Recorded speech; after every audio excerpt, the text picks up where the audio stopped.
Yeah, the last one is a good one, Heidi. Feel free to add any new resources or announcements or anything in the chat.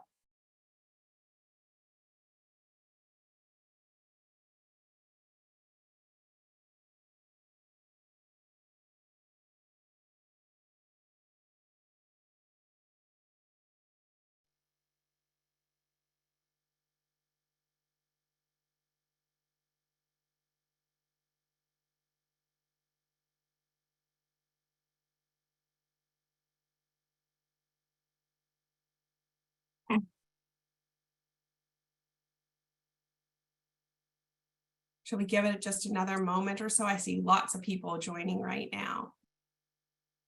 Yeah, I think we'll have probably several joining in the next couple of minutes.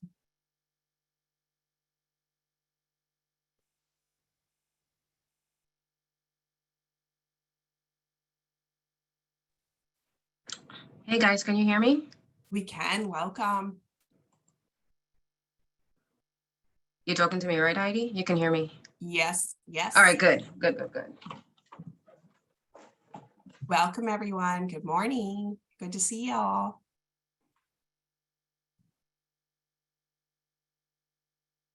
We'll get started in just a couple minutes. If you're just joining, please do share your name and organization in the chat. We've got a few additional prompts there.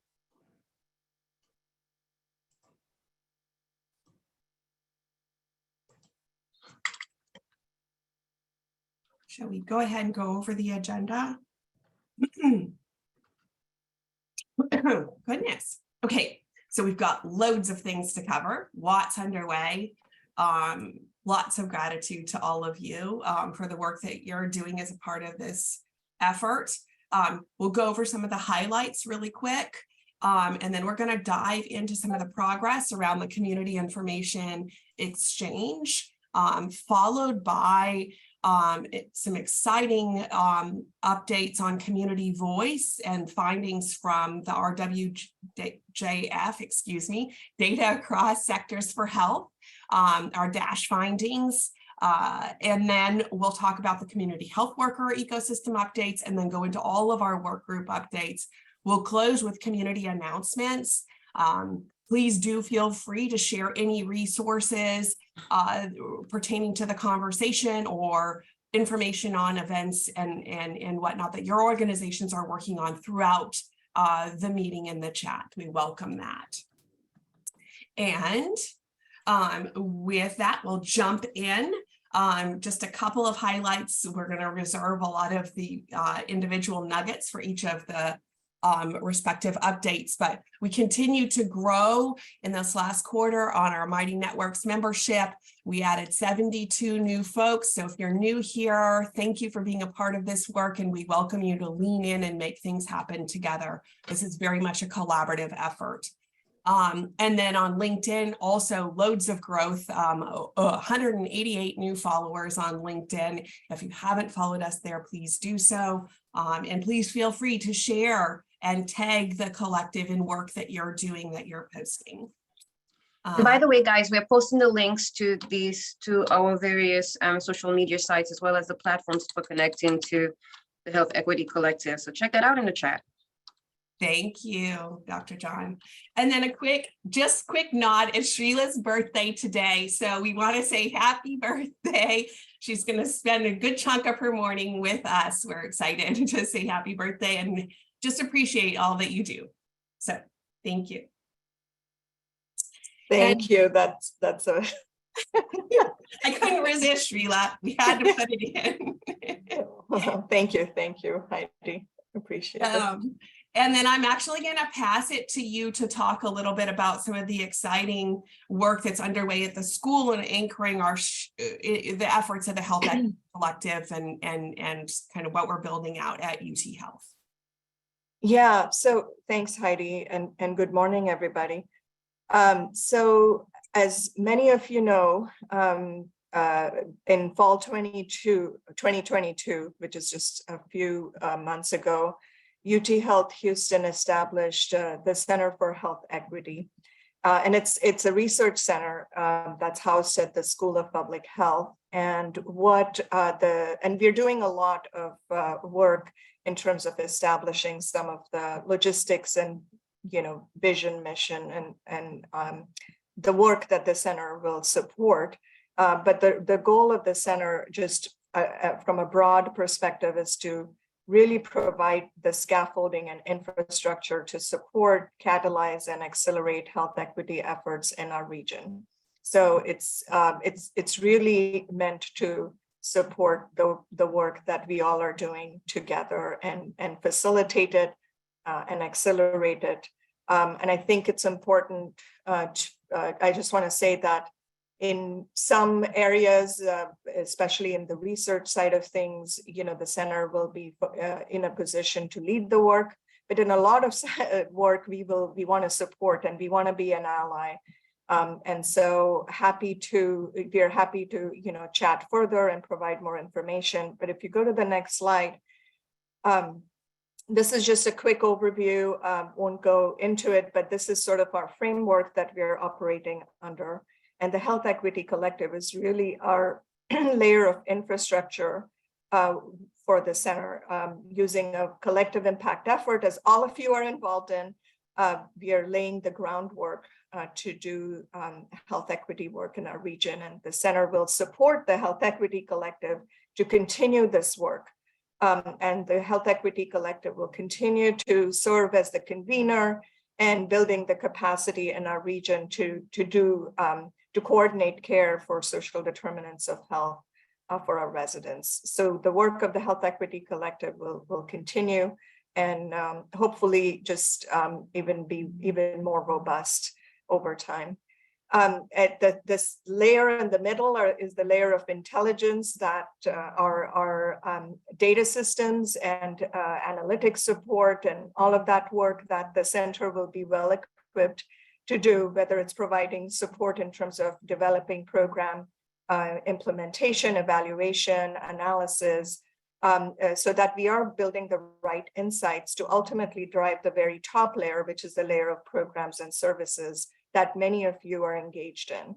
And so the way we're envisioning this is that programs and services need to be centered around our communities, driven by community voice, and need to take into account lived experience as well as other data points to guide the work. And of course, all of this is anchored in trust and relationship building that we've been engaged in with all of you. So excited to continue to support this work.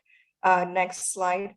This is just an overview of what I just mentioned. UT Health is the backbone organization for the Health Equity Collective, and it's dedicated to facilitating this collaboration in the long term. And the center will continue to support the work of the Health Equity Collective. And what I'm excited about is that UT Health has invested in a meaningful way in this effort. And so I think that I'm really grateful to our organization for that. And then, these are our priorities that many of you are engaged in, including community information exchange. We'll talk about that in a minute, strengthening the community health worker ecosystem, strengthening community voice, so on and so forth. So we'll continue following the best practices for a backbone organization for collective impact as part of our Health Equity Collective efforts. Next slide. Just want to say again, thank you to all of you for your continued support. If you want to learn more about the center, you can reach out to me, but you can also reach out to our first hire in the center, Naomi Tice. She's our center project manager. And of course, we have an incredible core team here that you see on the slide, but there's a lot more to come. So thank you again for your support. Anything you want to add, Heidi? You're muted. Oh.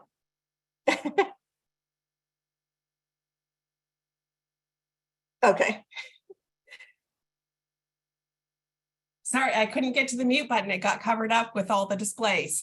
No, just really excited, like you said, of UT Health's institutional support for this work and really looking at how do we leverage the science and research to move and push this work along. So excited for these next steps. And also thank you to those of you who have been contributing to the visioning process along the way. We're really grateful for those feedback points, inputs, etc., and how we build this resource for our community. So yes, Naomi, do you want to say hi? Thanks, Linda. I don't know if Naomi's on yet. But... Yes. Hi. I'm here. I absolutely am so happy to be joining this group and able to support this work. And it has been, even just the last 3 months has been really inspirational to kind of learn more about everything that's happening and all the different groups that are involved. So absolutely feel free to reach out, and I'm here and happy to answer any questions anyone might have. Thank you. Thanks. and with that, we will shift quick to the next pieces of really looking at what are the systems changes underway. And quick nod of all the different efforts underway. If you're new for the group for this work, lots of different pieces, and we're going to cover each of them today. And then we're going to jump right in to looking at the development of the technology for care coordination capacity. And in that space, we'll talk about the connections, and then we're also going to invite David Goodman from Aja to really talk about how do we build that shared work flow structure together, and what are some of the processes underway there. Shrila, can I pass it to you for this piece to go over the connections? Sure. So this is the framework for the demonstration project that we will be engaged in for about the next 12 months. And these are the organizations that you see on the left and the right are the ones that provided the letter of commitment to participate in the demonstration project. And what you see in the middle is the technology solution that we are implementing as a part of this demonstration project. And of course, all of this is anchored in governance, data sharing, et cetera. And the Health Equity Collective is providing project facilitation and oversight for this effort. And what this effort will do is facilitate the development of a bidirectional closed loop referral capacity between healthcare and social service organizations, as well as within social service organizations, as well as the sector-specific care coordination efforts that are already underway. So for example, on the right, you see Combined Arms, which is a sector-specific, very successful care coordination effort that has been in our region for several years. So we want to leverage what already exists, and we want to meet organizations where they're at. On the left-hand side, we will leverage the health information exchange that 100% of the healthcare organizations in our region already pay to play in the HIE and has a master patient index of 15 million plus patients. And so we will leverage that. And the RC channels is the Ready Computing Channels product. That's the company that will be building out the integrated solution for this bidirectional closed loop referral. Next slide. I know I'm running through this, but we actually have more information. If you want to reach out, we're happy to discuss this further with organizations on a one-on-one basis. But this is just kind of where we are seeing the project flow, and we wanted to provide this a little bit of detail to this group. It starts at the bottom and goes to the top. The phase we are in right now is building out the MOU and the scope of work. So talking to all the organizations and facilitating building out the final scope of work between UT Health, that's the fiscal agent, as well as all the organizations involved. And then we've already contracted with AJA to kick off the governance process. So these are the two pieces that are currently underway. And as we get more into the nitty-gritty, we envision finalizing our contracts in Q2, and then building out and testing the framework. I think there are two main questions we are answering. One is this going to be more efficient than the existing care coordination that is happening in our region for social determinants of health between healthcare and social services? And is it more effective? So everybody's doing incredible work already, right? And so is this an additional value add to the work that's already happening? And from a budget perspective, we budgeted for testing out up to 50,000 patient referrals for this process. Next slide. So as I mentioned, before I hand it off to David, AJA contract is in place to support the work of governance and data sharing and implementation of the effort. And we are working on the MOUs and contracts with Greater Houston Health Connect to move things forward in that space. And as part of this, we are also facilitating one-on-one conversations between the technology folks and the organizations that are part of the demonstration project to finalize how those solutions will be integrated. So with that, I think I will pass it to David to talk us through the governance framework for this work and what the vision looks like for that. David?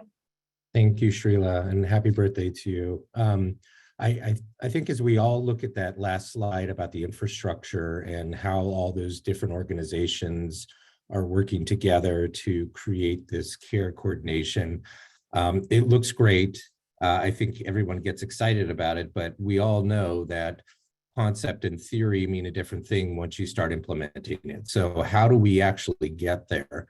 And if you think about what all those connections mean, is that every organization that's involved there has their own data, and they have their own systems and their own preferences and priorities for how that data is used, or own security and protocols for how they share data. And we have to navigate through all of those things in order to make this work. So that's really, I think, at the core of how we take the framework of HEC and turn it into reality. We have to use a mechanism by which we all incorporate our own kind of needs and data and preferences while simultaneously creating some collective approach to this work. And that's really how the collaborative governance comes in. I'll just walk quickly through. So just real quick, AJA is a social enterprise that has a global consultancy that does data technology and governance consulting. I'm local to Houston. We have offices here in Texas and do quite a bit of work with Texas. But let me walk through kind of, and I hope I don't offend anyone with some of these slides, but this is really kind of the reality of what we see in Houston and why a collaborative governance framework is really critical. But I'll go through some of these really quickly, but we do have really great organizations doing work in health and community-based organizations that are really exemplars for service, research, and innovation. We've got top-tier academic institutions that are doing first-rate, really rigorous methodological studies. We've got thriving industries here. We're data-rich and growing data capacities in multiple sectors. And again, really great systems that are in place, but the reality is, if we go to the next slide, there are some limitations to this work. Like we're still have isolated, limited cross-sector collaboration, some kind of bidirectional work between organizations, but our data systems are closed, where some of us are dealing with vendors who are creating vendor lock-in, who don't embrace or allow for interoperable systems. We have temporary bilateral DSAs, data sharing agreements, or MOUs in place that are limited in time, limited in scope, and really difficult to amend and extend beyond that period. And we all use different systems.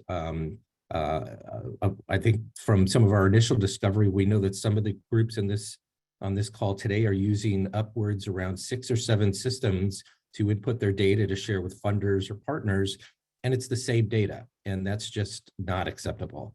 And there's also inequities that exist. Some of these organizations have better or at least greater staff capacity or expertise. They've got newer, more innovative systems, but that's not equal across the system. So we have to find a way to allow organizations to participate in this collective approach where they are, and not have them adopt a new system or buy a new system, things like that. We need to work with what they have in place. Next slide, please. So the collaborative governance is really an approach, as I mentioned, a way to kind of shape this and manage this and kind of monitor and sustain it over time.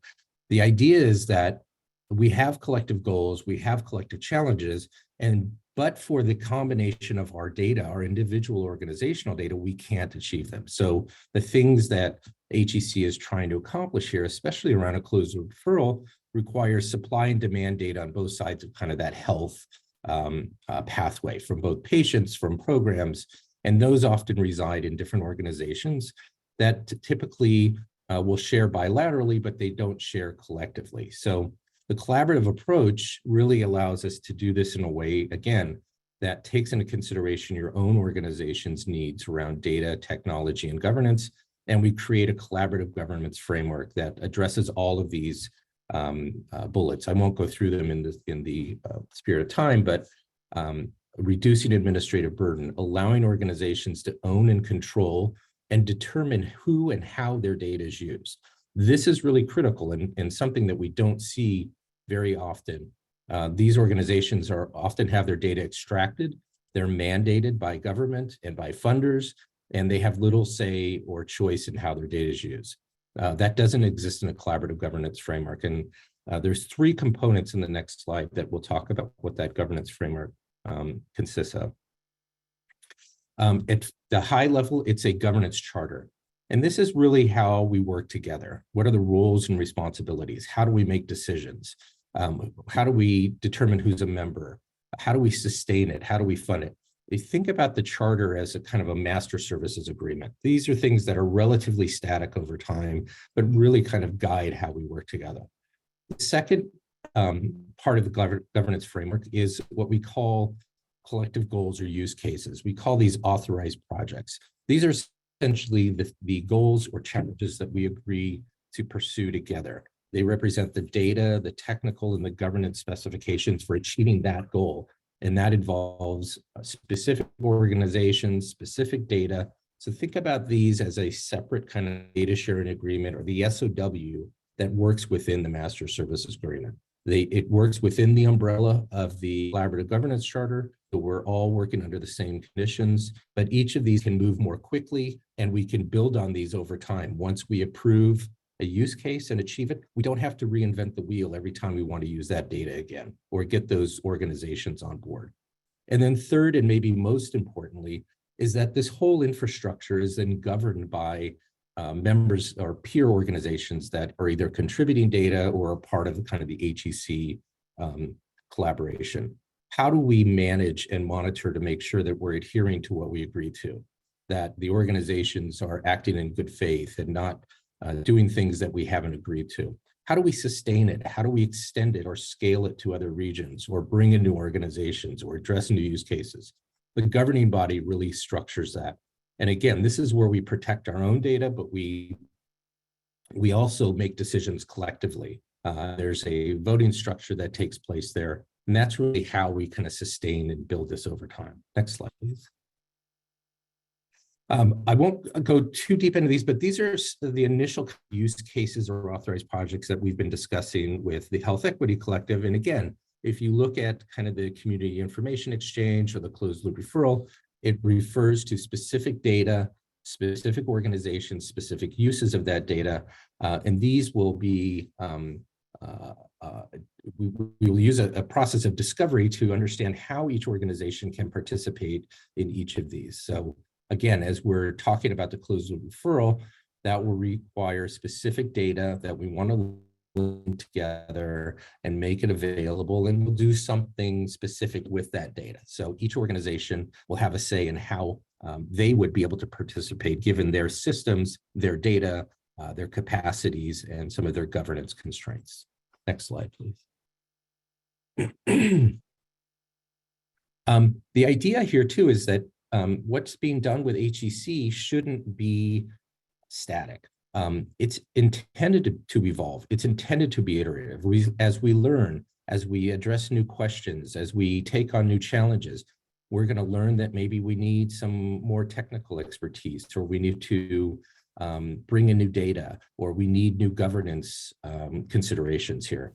So we can do this. And again, I know Jessica Davidson from United Way is on the call. We're simultaneously working with their governance around the integrated client journey.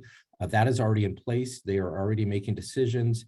They already have work groups, but and many of the organizations that are working on the ICJ are also involved in the HEC. So how do we connect that? How do we reduce redundancies and efficiencies of you working separately on these? Maybe there's a way to share data, or we want to address a common problem together.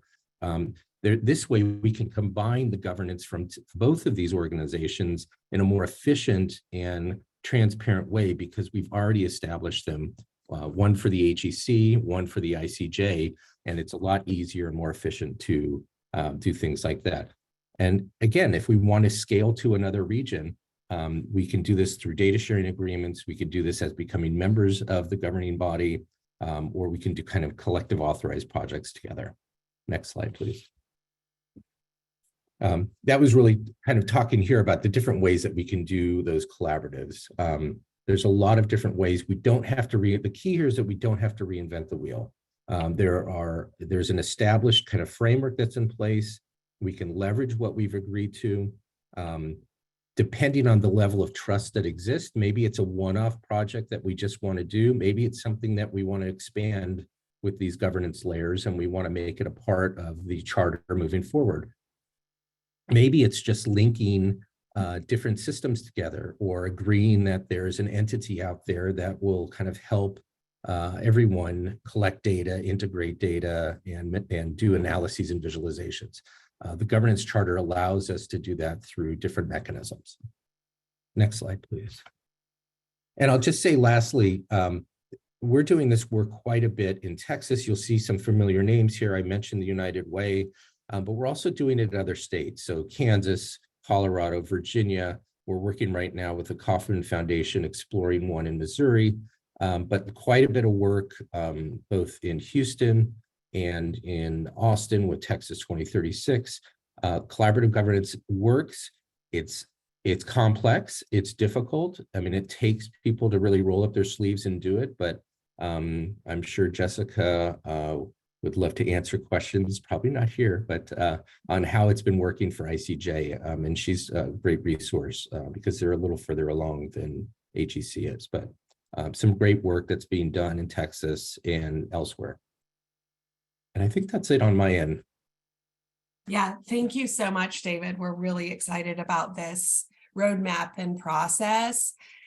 Just wanted to wrap that section up with a couple of comments on like the ecosystem, I suppose, that sits in. First of all, when you look at that graphic of the organizations involved in the involved in the demonstration project, you'll probably note that those are big hub organizations. And that was really intentional as we want to look at what is the most efficient way to link up all the organizations. So not creating more redundant linkages like David was talking about, but linking to these hubs so then we can leverage that. Figuring that process out of what that looks like in the governance process. And then when we look at what's happening around the country, this type of infrastructure is evolving nationally. This capacity and some of the systems and potentials for sustaining this work is also evolving. So a couple of key resources that have come out on this space. First of all, our federal ONC released a toolkit on social determinants of health data exchange last month. A really powerful guide for how to do this type of work. So we're definitely following that in the process, and we've been involved with the ONC and Gravity project all along. Those are some of the national leaders in this space. And then here in Texas, there's also kind of a similar conversation of looking at how do we support and build the infrastructure to support care coordination in addressing these non-medical drivers of health. Episcopal Health Foundation released a report recently in looking at what is the case for Medicaid reimbursement in this space, and that those same conversations of CMS, Medicaid, Medicare reimbursement are happening at the federal level. So really looking at what are those opportunities and where is the best, in a way, ROI. And you can see here in Texas, there's conversations on asthma, food, and housing. Transportation is also kind of the other key factor that you'll see coming up repeatedly. And that's reflected then in the HEDIS measures for our payers, their quality measures that are important. So this infrastructure, we're not going to go into the details there, but just wanted everybody to have a glimpse of the infrastructure that is being developed here to support and sustain this work, even as we're figuring it out kind of at every level, actually. And so then with that, let's go ahead and transition to the next piece. And I'm going to invite our community voice co-chairs to join us and kick it over to y'all to talk about the work that's been underway and also really highlight the work of DASH.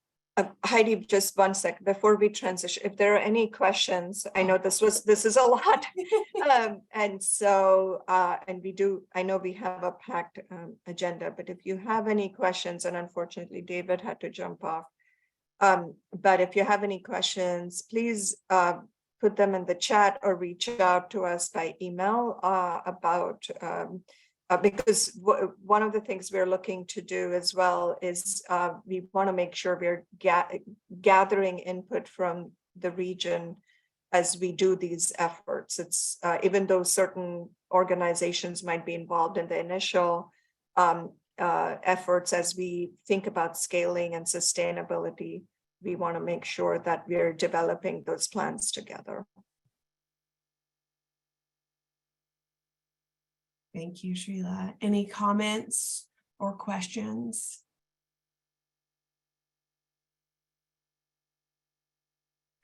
All righty. Please do reach out. We're happy to chat at any point in time. Sean, William, pass it to y'all. Thank you very much. Good morning, everyone. Glad to be with you guys. There are quite a few folks on this morning. It's great to see everybody. I think William, I was trying to scan the crowd. I believe William is with us this morning. And the other co-chair, next slide, Heidi. And the other co-chair of the group, Melanie Fisk, is unable to be with us this morning. But we wanted to begin with just centering around this matrix of community engagement strategies. It kind of remains a focal point of the work. And it's a little bit of a primer as we talk very briskly about the things we have going on. We'll come back to this. But if you have not seen this before, it's one of the guiding models which leads our work. On that horizontal plane, you'll see the levels of community engagement. And then on the vertical plane, you see the goals of engagement. And within each box of the matrix are different mechanisms by which one can engage community. And so we are looking forward to elevating what you see here, growing this and allowing this model to be one that helps guide the work of independent partners within the collective, as well as the collective in general. And with that, we can go to the next slide. So we just very quickly, we can review what we've been doing over the last couple of months, but generally speaking, truly what we're trying to do is answer the question of how do we elevate and highlight communities and the work that community members are doing, in addition to elevating the work of our members so that we can grow and learn from one another. And then also, obviously, what can we provide to partners within the Health Equity Collective to support them in growing how we each, again, in our independent work through our organizations, are more inclusive of community voice. So there's kind of this parallel track that we're running, and one portion of it is around how do we truly ensure that we are elevating the voice of community members, residents in the communities that we're trying to help grow, help sustain things that they're already doing, and then bring new life, if you will, into those communities through the work.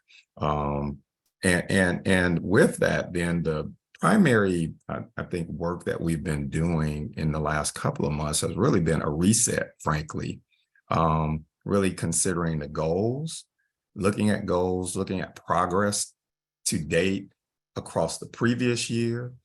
There was an opportunity to examine from the members of the community voice, providing feedback on how they thought, we were moving ahead and advancing. And now we've really been grappling with setting new goals. And William has really done a lot of work, frankly, as co-chair and leading that aspect of our work. And so I wanted to pause, William, if you had anything you wanted to add just with regard to the goals piece.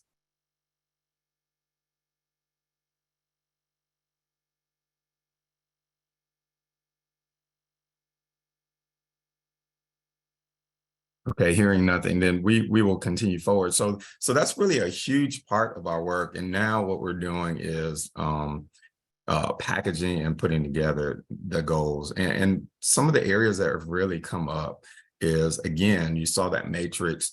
We're really looking to embed examples of how members of the Health Equity Collective are really moving with engaging community members in the different areas, to try and plug in something that, is concrete, something that we can learn from and elevate our independent work as well as the work of the collective from. And then we want to also develop a framework for equitable co-leading of opportunities with community members, taking it to the highest levels, not just being informed by community members, but truly how do we as a collective begin to inform our work and elevate the work that we're doing and gaining community impact. And then there also has been a lot of conversation about, some of the advances that have been made, which we'll move to here shortly, very shortly. How do we begin pushing out information and begin publishing and getting some recognition and helping others to learn from the work that we're doing? And then finally, we've kind of refreshed the work group structure so that members are sharing things that they're doing when they come into each meeting. So it's a great opportunity to share ways that you are engaging community. And so we can move to the next slide. There's been a great deal of excitement that's been generated as of late, and you're going to hear a lot more in terms of specifics regarding results of what we commonly call the ABCD efforts. Now, we received actually in December of 21, working with CCPPI and UT Health, applied for a grant through the Illinois Public Health Institute. Robert Wood Johnson Foundation provided funding, and the Illinois Public Health Institute put out a competitive grant opportunity. We were selected among 10 groups across the country to engage in this asset-based community development grant. And Baker Ripley became a major partner who came on board with us right from the start and helped to both implement as well as do the analysis of the data that was collected. What we did through the course of this is there was monthly learning and growth that occurred with the members of the cohort. We completed asset maps.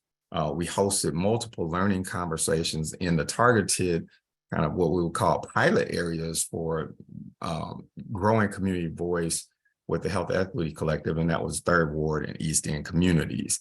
And so we've grown through that. We are now actually still in a wrap-up phase.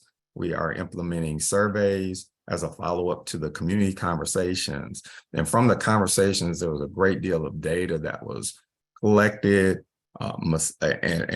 Erica will come on in a second, I believe Nancy as well, from Baker Ripley, to share really great findings from this early work that we've been doing. And I would say that we're extending the work as well through the Health Equity Collective, Houston Health Department, community health workers grant that is now in process.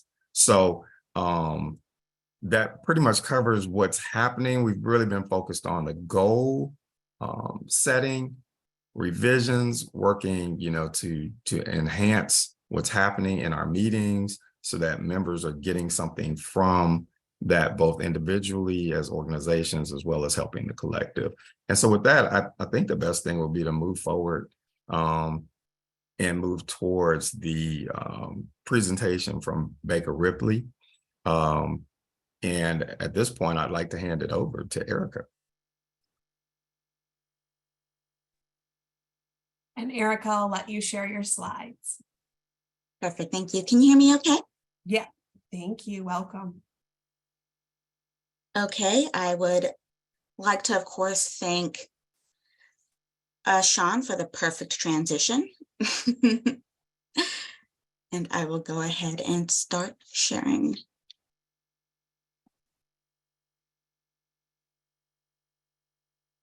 Okay, perfect.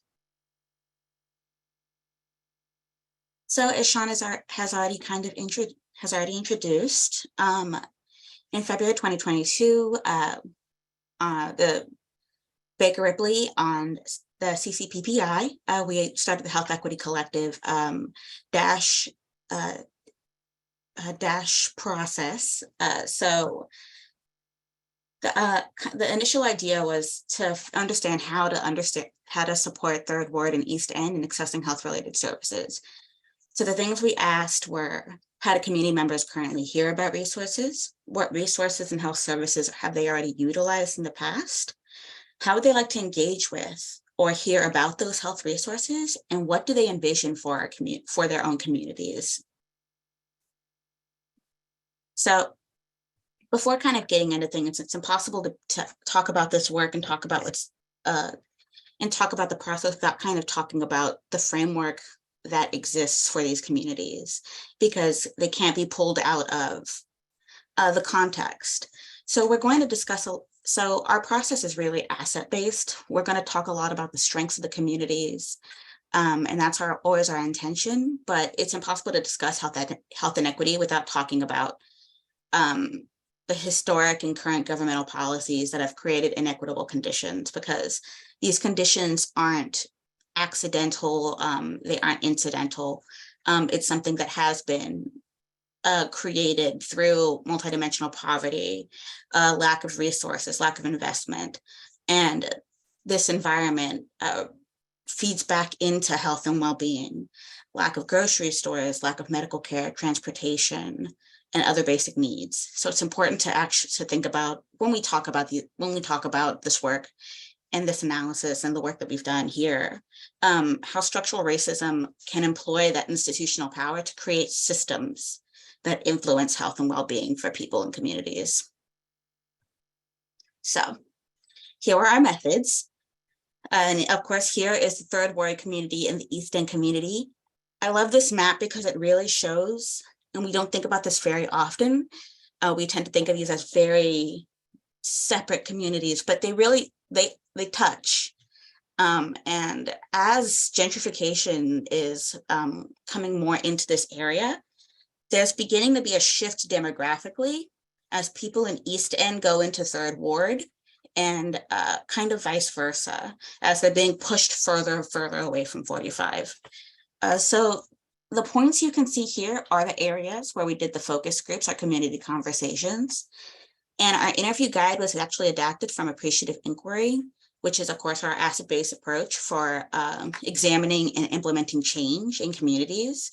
So we want to be able to hear about how people use their skills instead of just labeling problems, deficits, but actually discuss opportunities and identify opportunities for growth and change and share their visions for the future. So questions that we asked, initially we asked, what's your vision of health? What are words that you use to define health? And then what needs to happen to achieve that vision?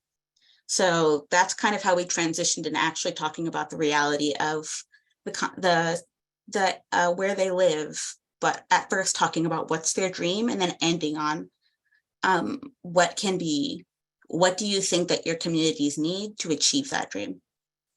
So we did 5 focus groups in Third Ward, and then in East End, we did 6 focus groups just to have a balance between 3 English groups and 3 Spanish groups.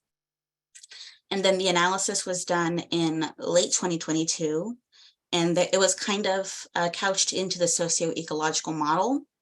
And we're gonna kind of look at that a little bit more when we actually look at the analysis. So here's kind of the some quick and dirty facts about each neighborhood.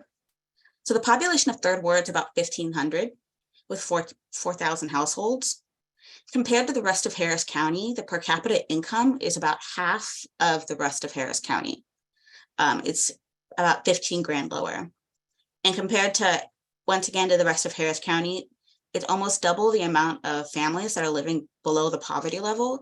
And we know, and of course we know that's the federal poverty level, not the Alice poverty level that we tend to use. So saying that they're under the poverty level is being rather gracious. Many families and households it's probably much higher when it comes to the people who are the households that are actually struggling. And it's very easy to look at adults without health insurance here and be like, oh, it's almost the same as Harris County. But of course, we know a third of adult population without health insurance is deplorable. But the US rate is about 13% without insurance. East End, as you could have seen in that map, the area that encompasses East End is much bigger. And of course, the photo here is the train, because anybody who lives in East End knows the bane of our existence is being stuck at that train. The households are about the same, which means that households are usually much larger. For East End, the per capita income is still about 10 grand lower. And the families living below the poverty line, once again, is still double Harris County's rate. And adults without health insurance is much higher. It's about 50% of the population. So 1 in every 2 adults most likely does not have health insurance in the East End. Now, let's get to the actual analysis. So when it came to hearing about resources, I believe this is the most important part before we discuss what the actual barriers or strengths are to the community, because it really influences how people hear about resources influences, of course, what they access, what they use. So for Third Ward and East End, of course, word of mouth was king. It gets a little bit different after that, however. So for Third Ward, the second one would be church and community leadership, traditional marketing like physical flyers and news, and social media was in the fourth area. In third ward especially, a lot of people talked about lack of internet access, specifically the structural issues that come with internet access. Even in one of the churches that we talked to, the church itself was a concrete building. So Wi-Fi in the church was much more difficult because structurally it's more difficult to be able to access Wi-Fi when you're in such a thick building, I suppose the best way to put it. But even then, when you look at broadband access in that area, it's not as built up as other areas of Houston that are much richer, that have higher incomes, and people are much more likely to not have internet access because they can't afford it and subscription rates are too high. In East End, the second used method is social media, particularly among Spanish-speaking people, the Spanish-speaking people that we interviewed, because it's easier to find community that way. It's especially easier to talk to people who have similar circumstances, who are within the community or within Houston, who you might not normally be face-to-face with, who are also Spanish-speaking. Which brings us to the second one is group text, particularly with parents who have parent groups that they interface with and have a network with. Group text is especially popular.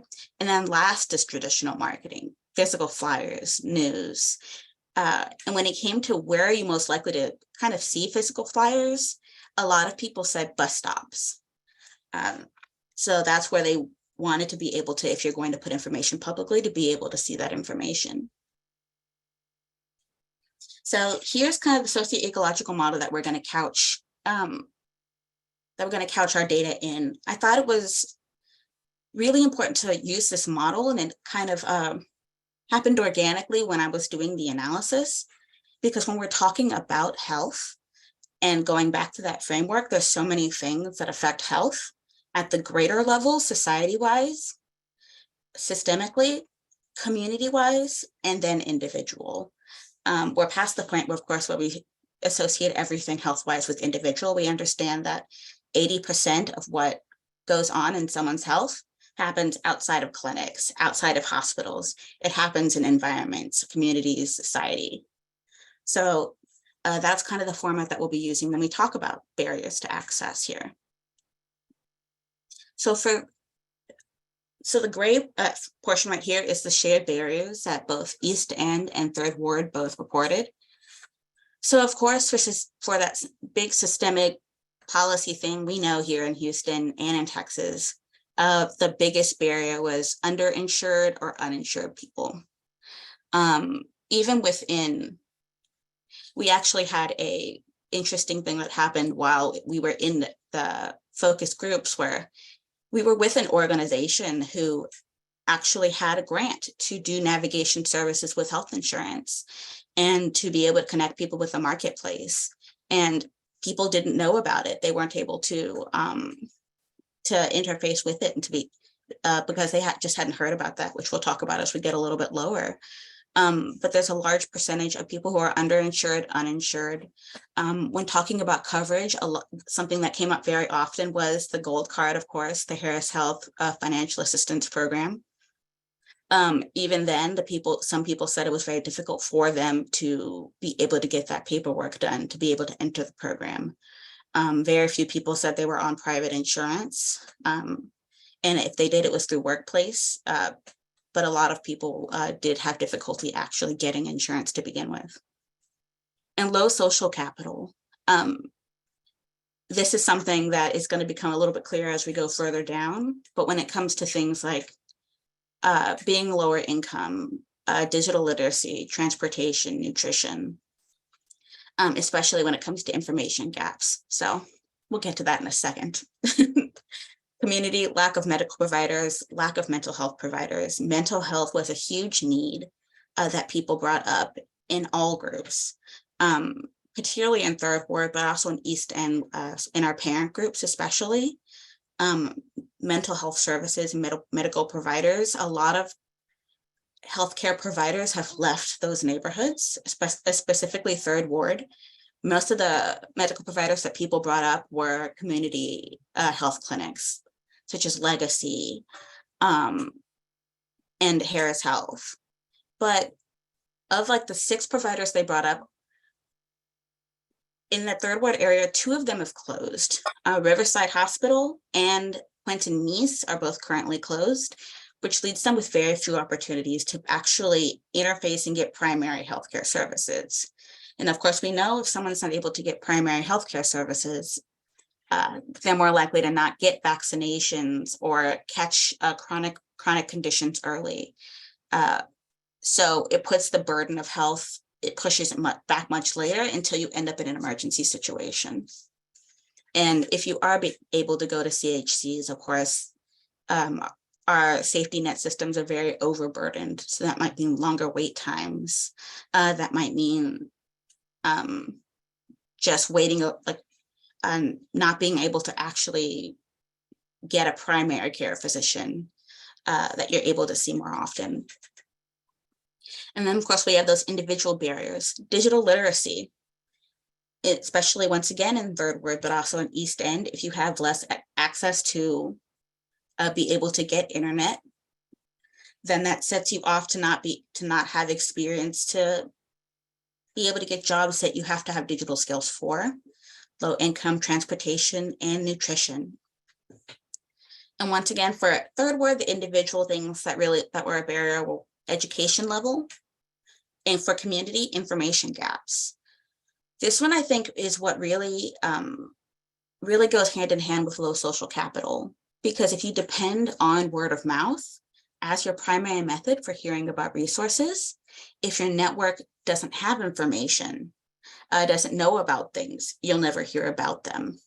So speaking about that focus group, that they were literally in an organization that provided navigation services to health insurance, and no one had heard about it. So there had been people who had gone without health insurance for more than a year, and they didn't know that they were sitting next to a person that could connect them with health insurance. And then, of course, once again, internet stability. For East End, the barriers were a little different because a large amount of that population is Spanish speaking, and does have Spanish as either a primary language or the only language.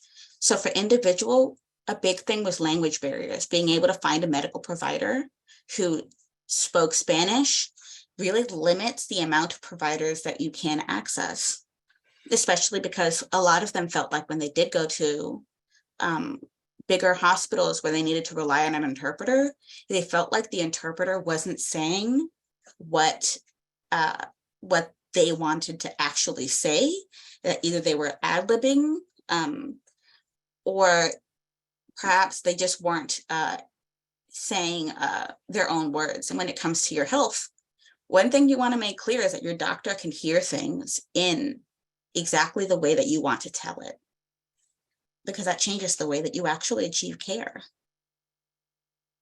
So for community vision, if nothing else, our communities were full of ideas of what they wanted to see in their community. They were very proud of their communities, both interpersonally when it came to their neighbors and their families and friends, but also their communities themselves. So something that did come up was the idea of a mobile clinic, a one-stop shop wraparound services, health education, and knowledge. And when we look at those,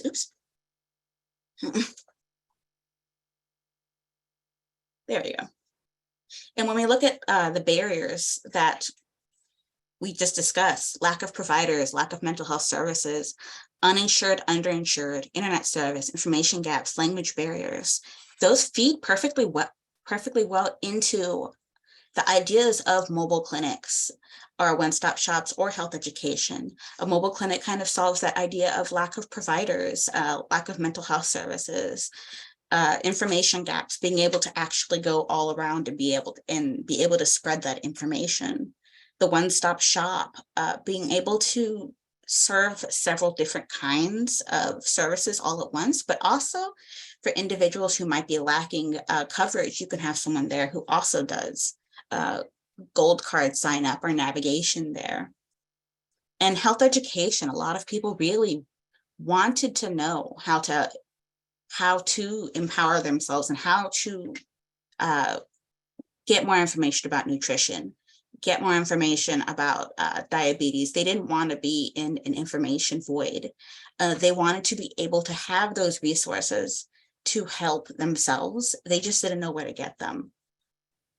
So the enthusiasm is there. So there's a lot of places, especially when we talk about CHW integration moving forward, there's a lot of places where we can engage our communities and be able to provide those services. They are enthusiastic to be able to get those services.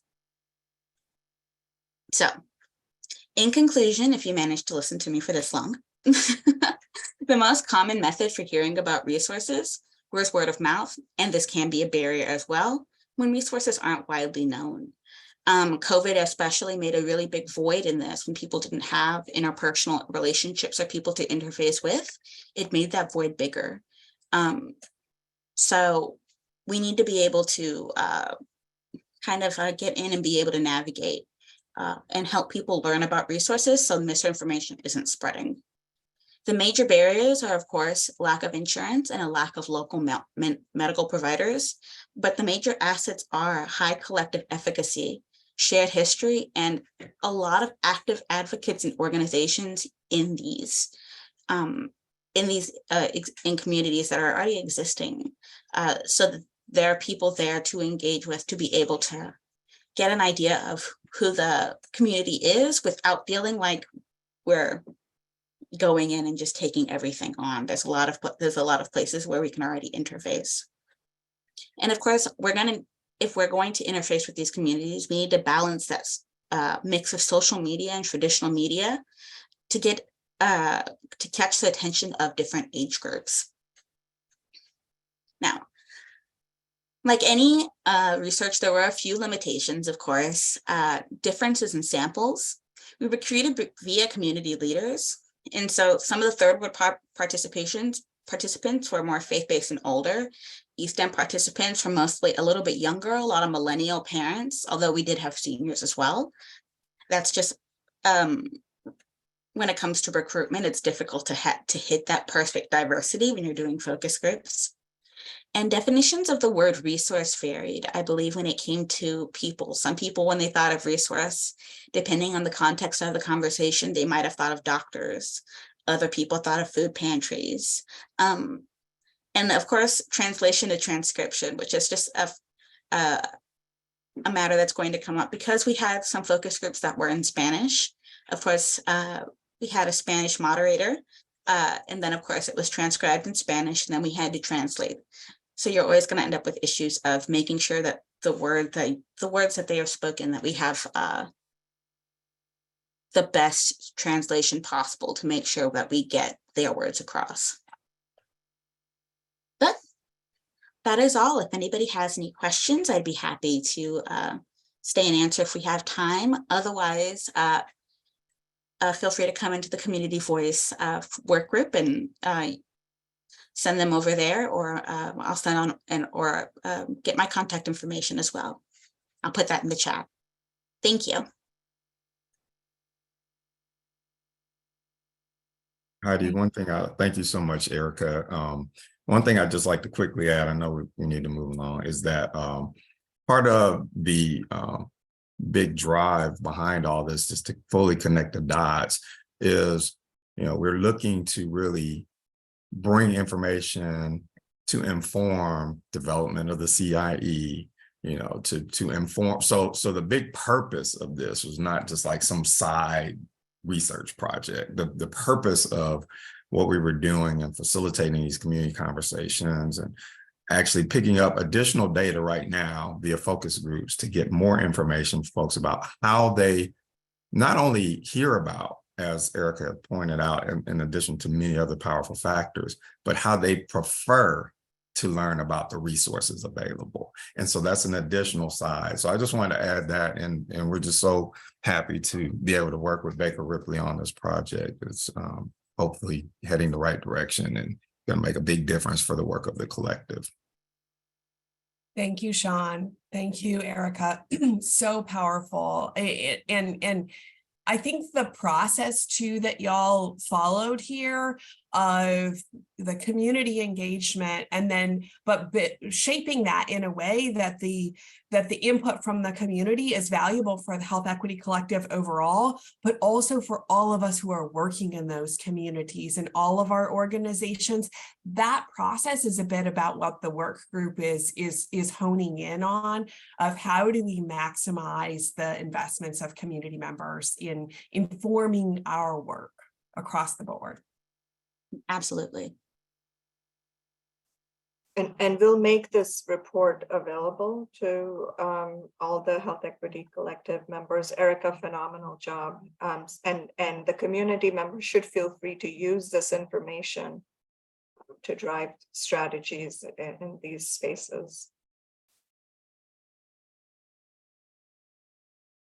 And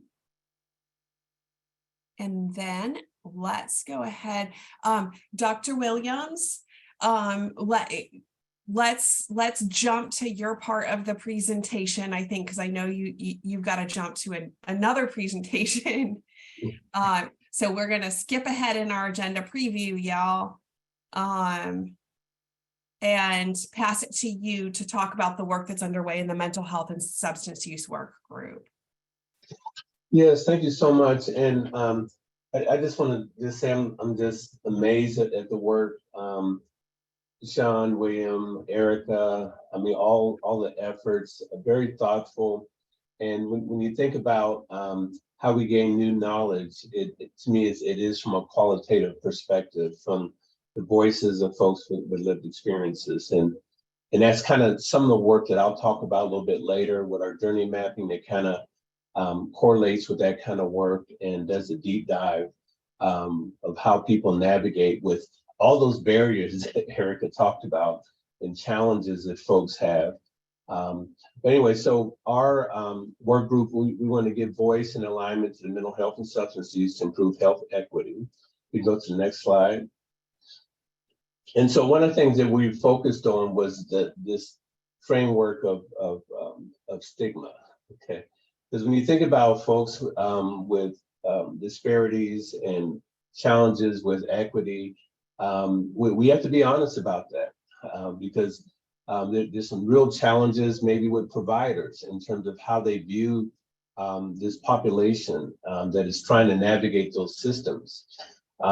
We have everything from the social media that's been hopefully used in a positive way for messaging from what Erica was talking about, but also the media has a tendency to kind of put shade on a population of folks with health disparities. And so all that, along with some other factors that are systemic, brings out this public stigma. And so with public stigma, we know that it sees people in terms of their humanness, in terms of differences. It begins to have these links with labeling people and seeing people as separate. And I really believe that when people see people less than human, different than them, it kind of gives them, free access to treating them differently in their own mind. And so there's some real challenges with that in terms of how we label people. In fact, how we have looked at mental health. As soon as you say mental health, it begins to conjure up all kind of emotions from the aspect of what's happening out in the world with violence and so forth. And it's a political struggle with that word where folks are trying to do a lot of blaming on this population of folks. Data shows that it's not everybody who does the violence is someone who's mentally ill. And so people have conjured up all these ideas about what's happening when you say the word mental health and substance use. And so I do want to give shout out to Suzanne Jarvis. She's our co-lead with this project and all of our members, because we've had a lot of thoughtful, meaningful conversations about this framework of stigma and what it means to have discrimination and have these health disparities as a result of that. We can go to the next slide. And so this process is interesting, how we've kind of went back and forth, and I think we kind of have a method of how we're going to try to engage the framework of stigma, because we could have looked at it from many different angles, and that was a lot of the thoughtful conversations. And so, of course, we want to look at a literature review. I think that's important. There's a quantitative aspect to that, but the qualitative part of that is our journey mapping. And much like Sean's work and William and Erica's, is that community voice. We believe that new knowledge will come from that. And so very much what they kind of explain about some of those challenges, we want to create journey maps of folks trying to navigate the system. We've already experienced it even in our own setting, where folks keep pushing the button of going to a hospital to get their care, because there's food there, there's other resources there, versus coming to a mental health center. And so there's a real challenge of that. How do people end up going to those different places, or get stuck, or don't even get to the place that they want to get to? And so that's what we believe, that journey map of those experiences. But we want to look at a journey map from the perspective of both the provider, the person with the lived experience, accessing, and the community health worker, being able to move people from place to place. Because I think that we may, without predicting what may come from that, because I think we want to be able to see what the outcome is with that. But we really believe that the journey map is going to tell a different story from different perspectives. And so we want to take an analysis of those themes and that input, come out with certain themes that are associated with that. We want to take that those recommendations for stigma reduction, and we want to be able to scale the stigma reduction efforts beyond the HCC to members throughout our community. That's going to be very important to develop training toolkits from lessons learned from those lived experiences. Going to be so very important for us to do that. And then we want to go ahead and gather those stories and take that out and support further scaling. And so that's kind of the method that we're looking at, how we would get to the point of using the journey mapping, using lived experiences to be able to help inform new knowledge, to help really impact our system. We can go to the next slide. And so one thing that we've looked at is that we got to have the why of why we're doing this. And so I think that was part of our discussion in our last meeting. And if you kind of look at this kind of shows, by race, in terms of what the need is, what the actual access is, and then what is the percent of perceived unmet need. And if you look at populations of color, there's a greater disparity in terms of need and actual access. And so we want to be able to have that as part of that literature, to be able to show there is a problem with stigma. And that's hard to fathom, I think, for probably providers. Oftentimes providers, we believe we're doing the best care that we can, but in order for us to hear the truth, we're going to have to hear from those lived experiences and also look at the data. It kind of helps inform us that there's something systemically wrong with what's happening, and we keep having these disparities in outcomes. We go to the next slide. And so we can see that to the right, in terms of some of those challenges of access and so forth, but we know, from the data that a lot of it, and we've already heard it in terms of the insurance, in the different, in the East area where it was said roughly close to 1 in 2 don't have insurance. We know that is definitely a barrier. There's structural barriers. There's also low perceived need. There's even some other challenges that we know in terms of, for certain groups of people, in terms of, in particular, we know there's some data for Black men and people of color in terms of African American, where there is a belief that if you go into mental health services or substance abuse services, there's a perception that there's a weakness associated with that.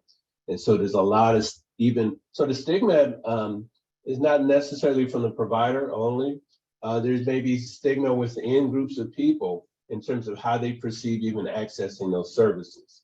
And so we want to be able to talk about that in a real thoughtful way.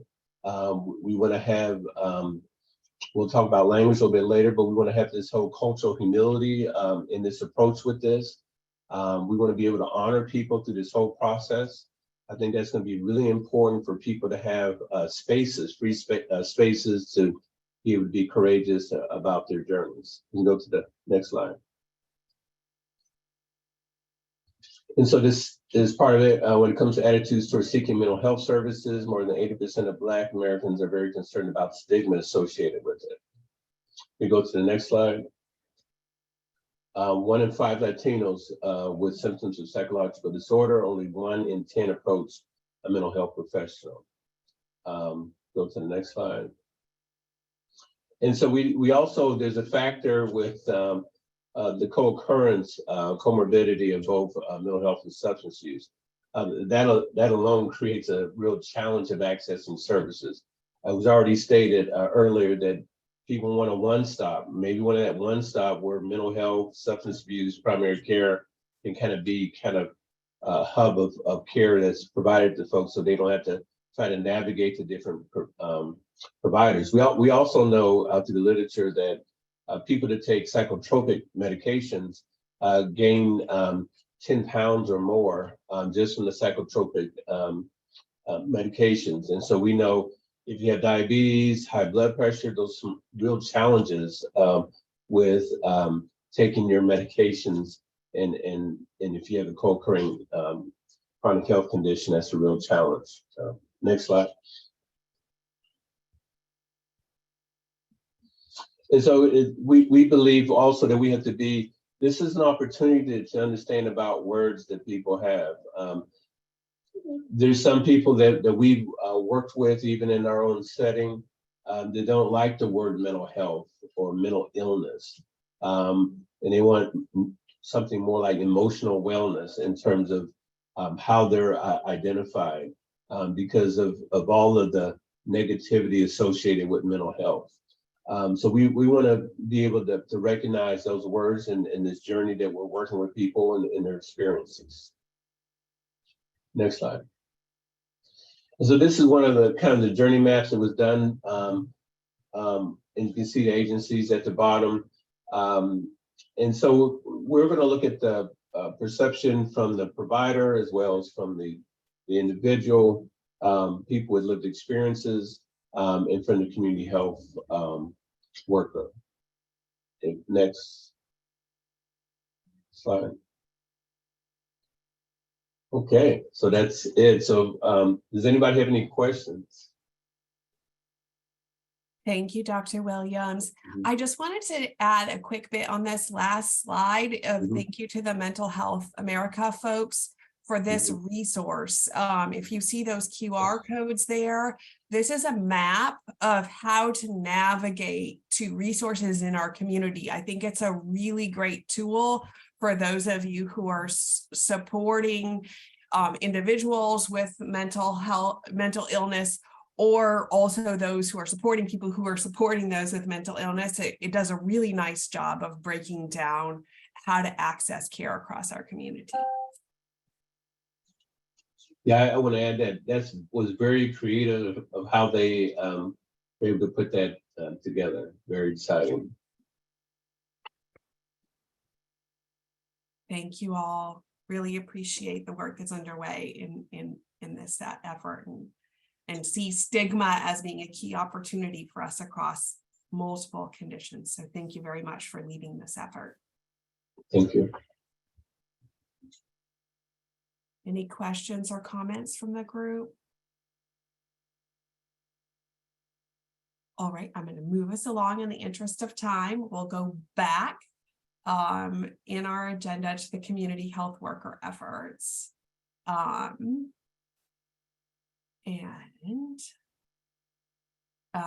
talk about some of the work there. Again, looking at that systems level I'm grateful to be a part of the Houston Health Department's COVID equity efforts across our region, really targeting how do we strengthen and build cohesiveness across the existing CHW efforts in our region. There's a lot happening in this space. You can see some of our objectives here, but you've seen this before, so I'm not going to go in depth on it. I'm going to talk more about what's happening in this effort. So we have a great group coming together on a monthly basis and really looking at building out our understanding of the existing landscape, and in that process, identifying what are the opportunities for collaboration. So following some of the processes that we've done in other efforts, for example, in the mental health that we just finished up, tons of work in improving mental health and substance use across our community. As we came together, we looked at what was the key opportunity of things we could do together that would strengthen what everybody was doing. So that's kind of where we are also in now in the CHW efforts. And to that end, we just wrapped up a landscape scan survey. We got responses from 21, and this was a beast of a survey. So I'm proud that we got 21 responses. Of what we see is probably 29 different community health worker efforts in our region. So we didn't get everybody, but really good response. Huge thank you to those of you who responded. And the analyses of those results is underway.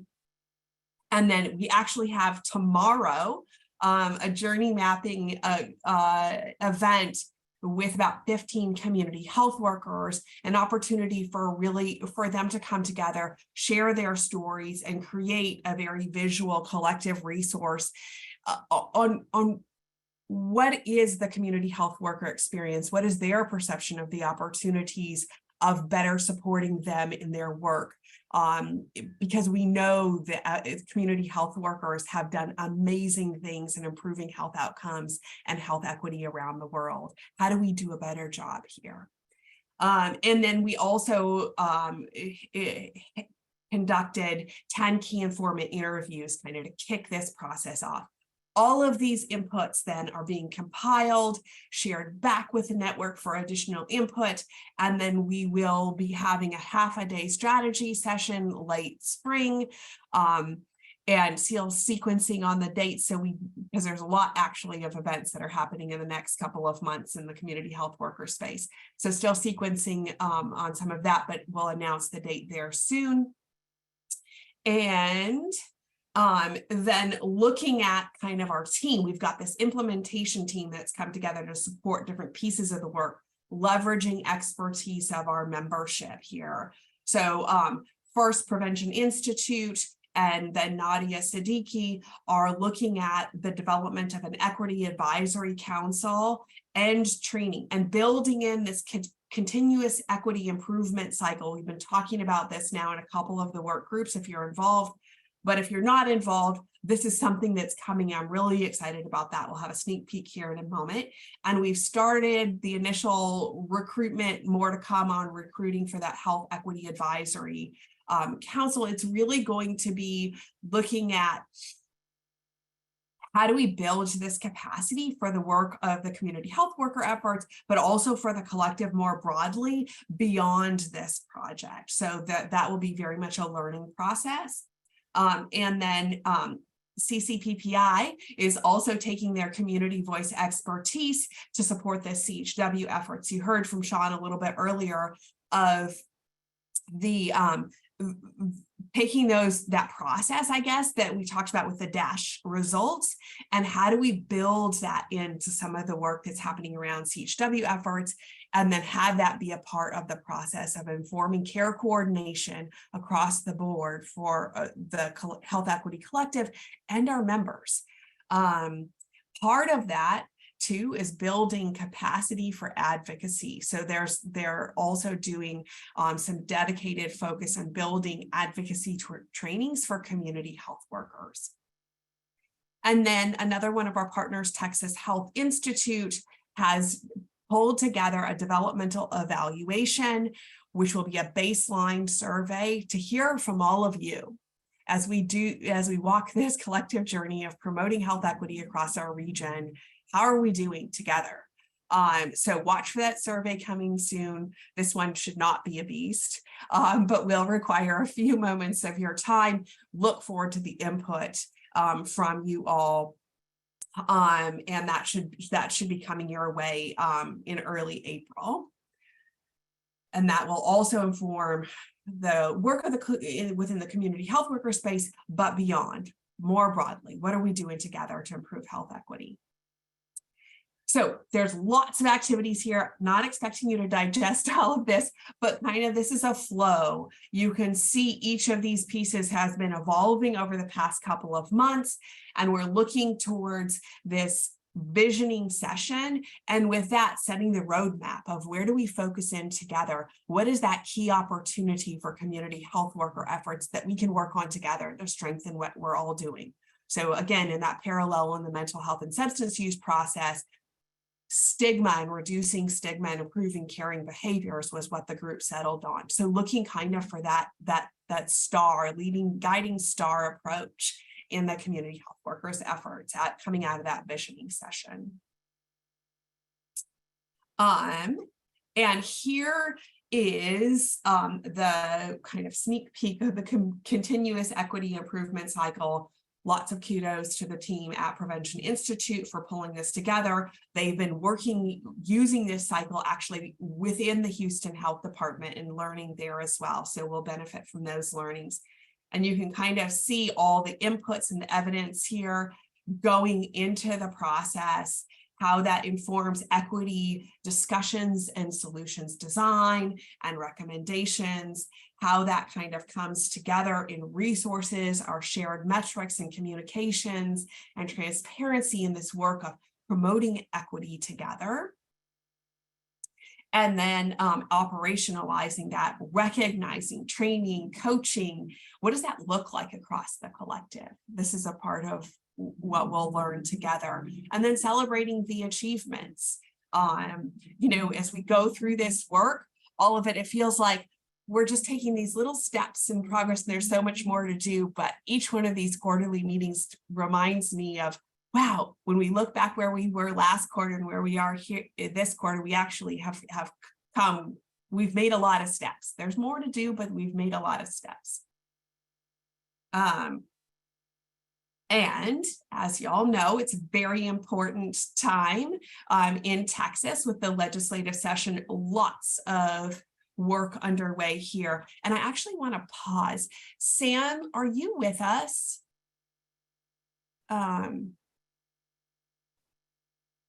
No, I don't think he was able to be here for this part of the meeting. So we have partnered with the Michael and Susan Dell Center for Healthy Living's Texas Research to Policy Collaborative effort. And they have a robust effort for tracking legislation and understanding what's happening across the bills and legislative change underway. So we have partnered with them to track bills related to our work. And one of those key areas is around the CHW. So the links to this tracker are put in the chat. Dr. John, thank you so much for contributing there. And please do take some time to use this resource. There's a lot of different health related bills on this tracker. We're going to focus on the CHW components here. And there are 12 bills. You can see in our most recent update, this is a few days old, so I know that a lot was happening just this week. But you can see the bills that actually have made it out of that initial committee. So some good traction there. This is a mix of community health worker overall and reimbursement strategies for community health workers, as well as some of the doula services. So focusing on maternal populations specifically. All the links for these respective bills too will be in the slides that we share out as well. And then continuing to the rest of the bills, again, a lot happening in the potential Medicaid reimbursement and coverage of these care coordination services. So really important sustainability opportunities when we look at being able to grow the community health worker workforce and have sustainable funding over time for this type of work in our communities. Again, a heavy focus on the maternal populations, but then some of those broader pieces as well. So lots of good traction, some good conversations happening, not only in the community health worker space, but in the policy space. We'll pass it to the policy work group here in just a moment to talk about some of the latest and greatest. And actually we'll pass it right now. So Jordan, you're up and you can dive in more on the specifics of bills underway. Thank you, Heidi. Good to see you all. Yeah, our policy work group, for those of you who are unfamiliar, this is a couple of the things that we work on: building policy collaborations, raising awareness about evidence-based policy opportunities, and really sharing with one another, and linking people together to support each other's advocacy efforts, agendas. Things move quickly, so just trying to be there and keep each other in the know of different, like in a multi-sectored way, and then educate Health Equity Collective members overall about current legislation, and that can include local, but of course right now all the focus is on the state. And so far in 2023, actually this is back in the beginning of, or sorry, the end of 2022, we started doing some background work, gathering the legislative agendas of HEC members, as well as our specific work group members for the social determinants of health policy work group, in preparation for the legislative session, to just kind of really see where everyone was in terms of health equity. Such a big, broad, so many things can fall under that, and trying to narrow that and analyze the member orgs' agendas to come up with a list of priority issues where there would be bills filed under that issue for the partnership that Heidi described with Texas RPC, Texas Research to Policy. So we could really, those bills, those priority issues would be in their tracking. So in our January meeting, it was really just like, what are people going to be focusing on this session? What are we hearing? For those of you who are interested in a space for that, please do join us. And how can we support each other's agendas and overlapping policy goals? And then we're also that was just an overall, but we have been focusing on specific policy issues in 2022 as well. So February and March, we've gone more back to that model. So in February, we focused on food security policy, and we've been having some amazing expert speakers who are part of the membership come and share. Tasha with Baylor Collaborative on Hunger and Poverty, Catherine Byers at Houston Food Bank, and Carolina Cano also with Houston Food Bank were our guests in February. And we talked a lot about the work being done around the food prescription programs, around SNAP eligibility, making SNAP more accessible for individuals and kids and families, and also the Farm Bill, which there was a virtual networking session on that too. So there was more detail on that probably. And then March, we just had our March meeting, and Alicia, I think you were on before if you're still here, but Alicia Lee at March of Dimes was with us, talking about a lot of priorities that impact in the maternal space. So increasing access to quality healthcare, including Medicaid extension, of course, is a big one this session that looks like it's moving forward. Access to midwives and doulas and community health worker bills that Heidi has mentioned and talked through, as well as support for healthy moms and babies, like access to mental health services and workplace policies for families. And then Adrienne leads the Sick of It Texas campaign, focused on increasing access to healthcare in our state. So she really talked about the intersection of Medicaid extension, postpartum, and Medicaid expansion, because it's really not enough for moms to have access to health insurance when they're already 2 months pregnant, right? They need to be healthy and having that access before they're pregnant in the first place, especially we heard those numbers from Erica earlier. And Alicia is putting a drop a card kind of message about HB 12, which is the postpartum extension bill by Rep. Tony Rose in the chat. So please do check that out. And then once you get the slides, you can click where it says click here. That's the link that Dr. John already posted in the chat that has everything that Texas RPC is tracking with the partnership. And these are also all links. So as you might know, that there are a lot of advocacy days that happen, but sometimes it's hard to know when, and then you get random emails of some of them, but this is a good list of some of the ones coming up. I know I'm probably missing some, so please do put in the chat if there are some others. To Dr. Williams' presentation, there's a recovery day at the Capitol. There's NAMI Mental Health Day at the Capitol, Counseling Association Capitol Day. To Heidi's presentation, there's a Community Health Worker Advocacy Day, which is really exciting. There's going to be a training in the morning and then legislative visits in the afternoon. Please do message or email Alicia Lee for the April 25th. That's March of Dimes. I'm going to be focused on maternal health. And yeah, I'll be quick because I know we don't have a lot of time. So this one is just email me if you want to get involved in the SDOH policy work group. Thank you so much, Jordan. Any questions or comments or additions? Great contributions in the chat on legislation.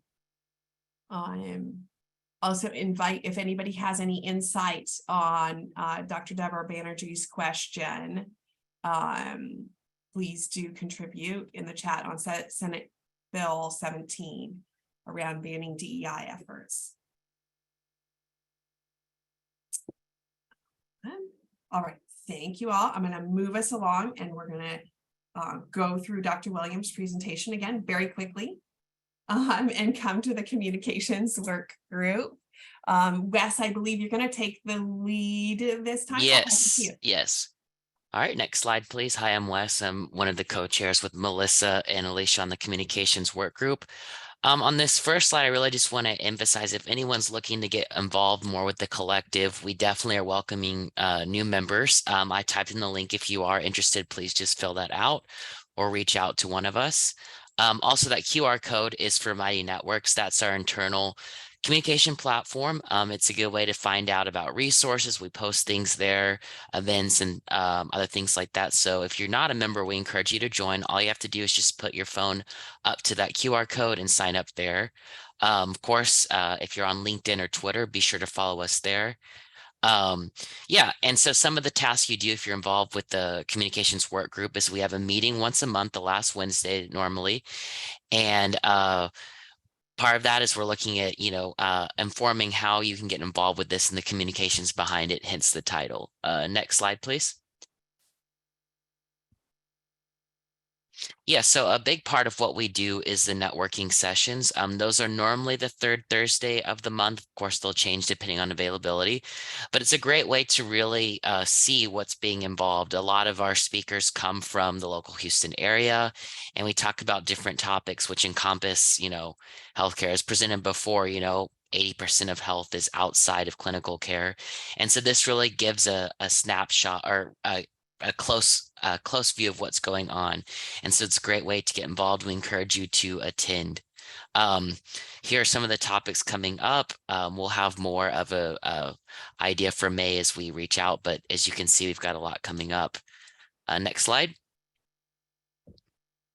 Yeah, and so here's just a little bit more of a detailed view of Mighty Networks. Yeah, it's pretty easy to navigate, but yeah, that's also if you are new to the collective and kind of want to see what's been going on in the past, this is a great resource. Also, during the networking session, so many ideas are discussed and links are posted, like today's meeting, and so that's a great way for you to be able to follow up on that, but pay attention or focus on the speaker at the time, because we get information overload today. But yeah, it's a great way. So yeah, with that, thank you. Sorry, I hit click too fast. No worries. We're tight for time too. I know, No, understand. yeah. Thank you all. Any questions on or comments on the communications or Mighty Networks? Please don't hesitate to reach out with any questions there. And I will pass it to the Food Security Work Group. Dr. Hope. Hey, Callahan. good morning.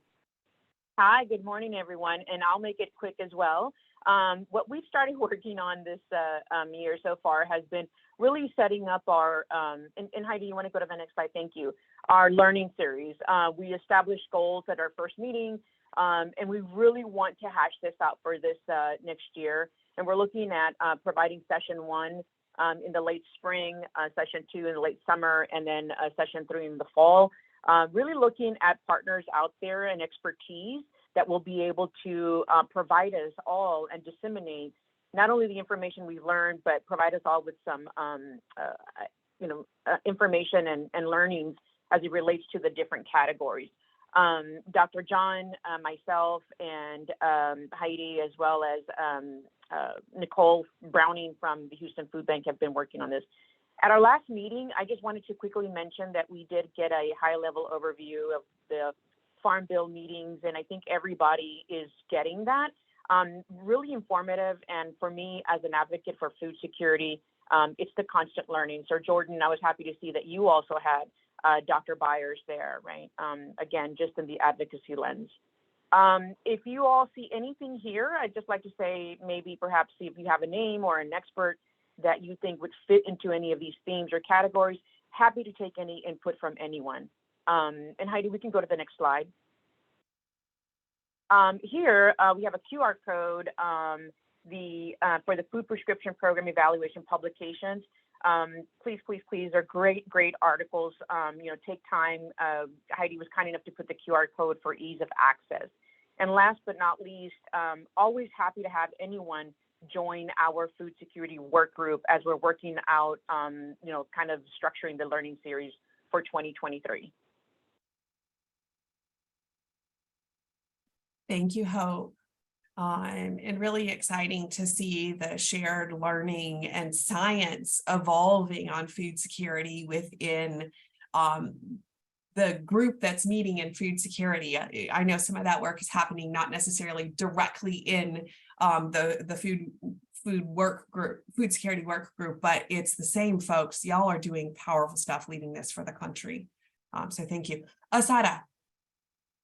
Yeah, I think I was thinking all of these work groups seem very informative, and I was wondering, I know it's not the same thing, but I was wondering, how do we get our community health workers involved in some of the work groups as ongoing skills training? Because I have a group of community health workers working on food security or food apartheid, and I think it'd be helpful if they can sit. So just to ask, should they join?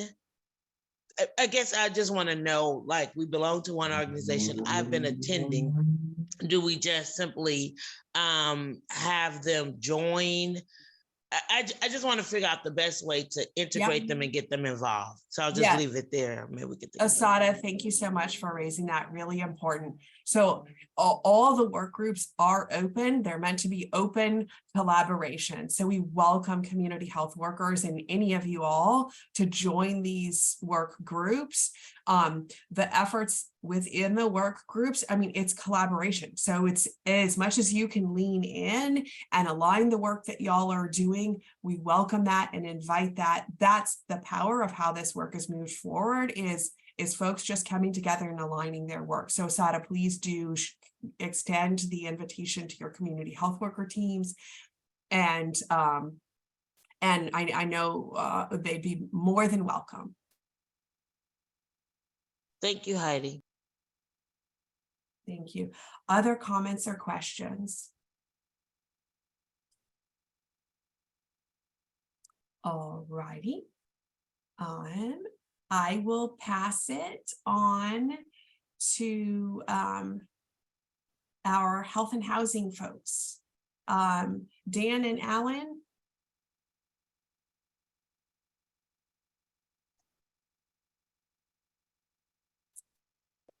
Hi, yes, good morning. Good morning. Yeah, so we have been moving things forward with the health and housing stuff, working with some students at Rice, working with Heidi and Srila, working with Alan, working with about 30 organizations around the Houston area. We were able to get together, this is last year, to really talk through what are the themes, the topics, the issues, the challenges that exist at this intersection of health and housing. How are we able to pull these together and work on them, bringing data, research, and information, especially localized data, research, and information, to really drive change, drive advocacy, drive policy. And so from that World Cafes conversation and big notepads and some sticker action as well, we started to settle in on a handful of different ideas for ways of moving forward. And so if we look at the next slide, it will, sorry. So many ideas. We had to go through the process of really grappling with what do we want to focus on, how do we want to try to get at it, and some of the criteria that we utilized to begin to narrow from this great list down to some initial priorities, and that's not to say the only ones, just to say the initial ones, was what seemed feasible, what was needed, what's timely in terms of like, there's an urgency, and again, lots of these things had urgency behind them, but still wanting to try to sit there and think through, what's a now versus a next. And then also, in addition to all of that, what do we have the opportunity to impact? What do we have the opportunity to actually bring about some change? And so using those three criteria, we went through, and I think now we've got our ideas on the next slide. Yes, perfect. Okay, so going through, we were able to land on 5, what we kind of talked about as themes. So ideas to guide works, projects. And those were having to do with eviction prevention or intervention, affordable locations around Houston, and particularly the intersection of affordable locations with high opportunity locations. So not just where is it cheap, but where there are opportunities to both have affordable housing as well as resources around you. In addition to that, we had a screening tools around housing safety and quality project that emerged, recognizing that our data on quality housing is quite limited, and so that limits what we can do and what we can advocate for in many ways here at the Houston space. We then looked, sort of settled into this space, looking at this intersection of maternal health and housing as it relates to the way in which mothers are accessing healthcare, as well as the way in which housing instability impacts the health of mothers and their children. And then finally, and in some ways this is a callback to the earlier conversation with Aja and mention of the ICJ tool as well, but there's all this integration of services and supports going on right now. How does that integration of services, the redirection of resources, how does that all play out if we think about it spatially and geographically throughout the Houston area in terms of, do you still have service deserts that exist? If so, where? But also sort of what are those integration efforts doing as it relates to this intersection of health and housing for folks? From these 5 general themes, we have proceeded forward with a couple, but I think the next slide is, Heidi, if you mind moving forward there. Perfect, thank you. So in looking at these 5 themes in terms of what we wanted to try to move forward with, first recognizing we can only drink from fire hoses, but for so long. So in terms of trying to tackle something that seemed reasonable, we wanted to, again, prioritize these projects, thinking about ways that they could help inform and expand understanding, the ways in which we would be able to build interventions. Again, I think as a social scientist, a criticism that I oftentimes struggle with myself, but also levy against others. We describe the disaster forever in a day, and we don't necessarily do anything about it. Well, let's stop that and let's start doing. And so how might we do some of these projects and research in a way that actually allows for something to be done as part of the work as it is taking place? Oops, sorry. Oh, that's okay. And then alignment of the research with ultimate goals of the different themes. And again, just going back to some of what we talked about earlier about what we're trying to do, the feasibility, the timeliness, and the impact. And then also just recognizing timeline. Some of the things that we were talking about, quite frankly, they're decades long projects. And that's okay. But how do we prioritize what we can start to tackle sooner rather than later. And so a couple of different project ideas are moving forward at this point. The first one on eviction prevention, we are working with folks in the Right to Counsel. That's Jordan. Hello, great to see you, Jordan, this morning. And some of her folks, as well as Texas Housers, as well as the Lone Star Legal folks. Still trying to crack that nut to figure out what that might be, but making progress. The second project that we're moving forward with, which is starting to get a few legs underneath of it, has to do with the housing quality screener tool. How do we learn from Houstonians about the conditions of the housing that they are living in order to use that data to drive legislative change, to take more proactive efforts at maintaining, upkeeping better housing quality for the residents, our neighbors, and the people that are living in our community. And so we need to get back together with this group to talk about next steps. And Heidi, would you mind if I throw it to you for that, since I think Yes. You've been helping us think through what those next steps look like?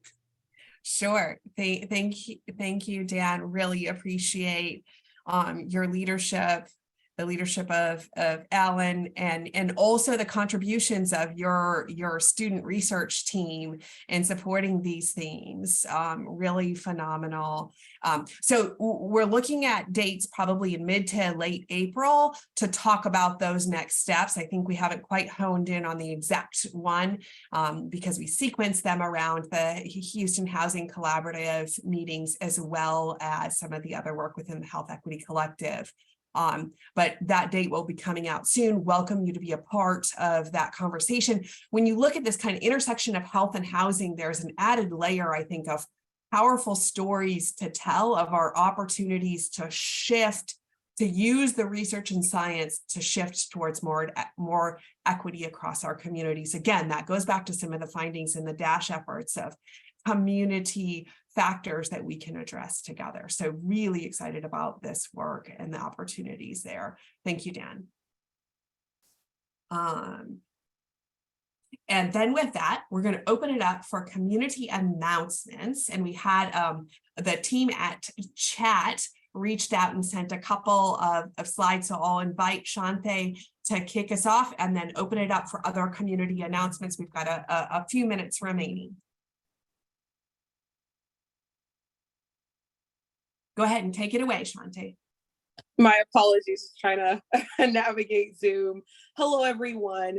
My name is Shante Fossey. I am a program manager here at the University of Houston Health Research Institute, and I'm here to talk about our community-based initiative, H-Town Chat.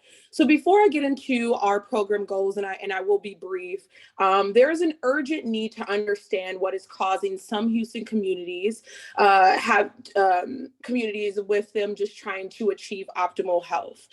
We continue to see higher rates of disease progression, hospitalizations, and unfortunately also death among impacted communities, even though many of these root causes are preventable. Through the Houston Health Department, H-Town Chat Community Health Action Talks is collaborating with organizations, churches, leaders, and community members to develop solutions that improve everyone's quality and length of life. So to go in depth about our program goals, we are here to create community forums that explore the lived experiences and challenges when medical assistance is needed, create materials about the latest risk factors, prevention strategies, and treatment options for COVID-19 and other chronic diseases to keep everyone informed. And we also, with our community members, create action plans that identify and reduce the inequalities communities experience with health challenges. So some of our values, again, is to partner to create sustainable, equitable partnerships, which we are grateful. Thank you, Heidi, for being a part of the Health Equity Collective meeting today. We want to empower, so to empower communities to use their collective voice to be change agents. One of the ways that we also empower our communities is that within our forums, we make sure that communities are comfortable. We do not record in our forums. We do the old school method of memoing and field notes. But we make sure that communities feel comfortable to share whatever is needed as it pertains to healthcare in that space. And also we advocate. So when we take that information, we make sure when we are in the community with other organizations, healthcare facilities, that we are amplifying their lived experiences, and we're working together to generate solutions. And then the last one is we inform. So we develop culturally informed health educational materials and action plans that improve quality and length of life. And so again, our potential outcomes are just to develop strategies for navigating healthcare challenges, provide communities with accurate information on COVID-19 and other chronic diseases that may impact them. And so we do that via a presentation style in our forums. So we spend about 30 minutes within our forums just informally or formally creating a presentation that highlights, what they may be dealing with as it pertains to healthcare, whether that be language barriers, access to insurance, cultural competency with medical professionals. And we make sure to highlight accurate information on that. And then we, after our forums, create toolkits that are readily available to all who can benefit. And then we collaborate with healthcare systems to provide equitable patient care. So our last and final, and I'm sorry for going through this so quickly, but thank you again. Our last and final slide is just highlighting our forums. I also put the link in the chat, but we invite you and your networks and community members to come to our forum to be a part of this process.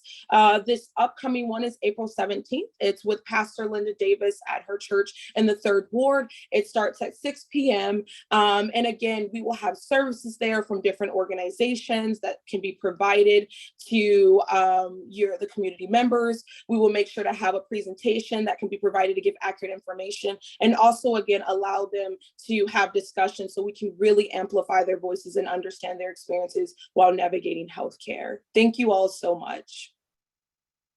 Thank you, Shantae, and thank you for the great work that y'all are doing. I'm really excited about this effort. Thank you. And then I think we have just a couple more minutes if there are other community announcements or events that are coming up, resources you'd like to share with the group. I know there's been loads of resources throughout, but any other points we want to highlight for the membership?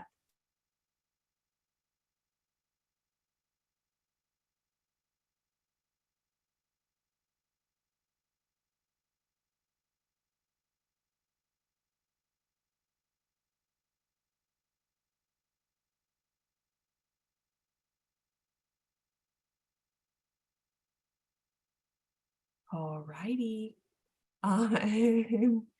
Sean, was that something? No. Okay. Well, thank you all for spending a couple hours with us this morning. Really excited about all the work that's happening. Privileged to work alongside all of you. Thank you. Keep up the good work, and we'll see you soon. Take care. Have a great weekend, everybody. You too. Sure, thank you.